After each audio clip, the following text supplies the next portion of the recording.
La ciudad de San Cosme y San Damián nos recibe en este episodio.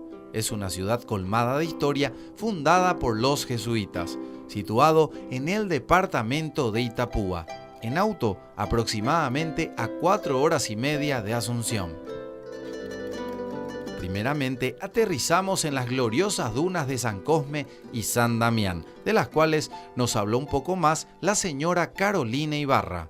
Anteriormente, estas dunas eran del doble de su dimensión actual, pero las constantes crecidas del río fueron tomando grandes partes de las dunas. Existían distintos animales y flora de muchas clases. Incluso hasta los años 90 existían familias que habitaban las dunas, ya que en ellas eran capaces de labrar tierra y criar animales. De esta forma, autoabastecerse. Luego de las crecidas del río, tanto las personas como los animales fueron relocalizados en la ciudad.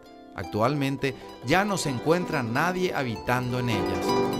Posteriormente, el señor Ramón Ferreira, guía custodio de la ciudad de San Cosme y San Damián, nos lleva hasta el Centro de Interpretación Astronómico Buenaventura Suárez. Por último, Esther Cantero nos comentó un poco más acerca del centro astronómico y los ciudadanos montaron el mismo centro con el fin de aumentar el turismo en la ciudad. Así se establece desde el año 2010 el Centro de Interpretación Astronómica en honor al sacerdote jesuita Buenaventura Suárez, quien se dedicó a evangelizar a los lugareños.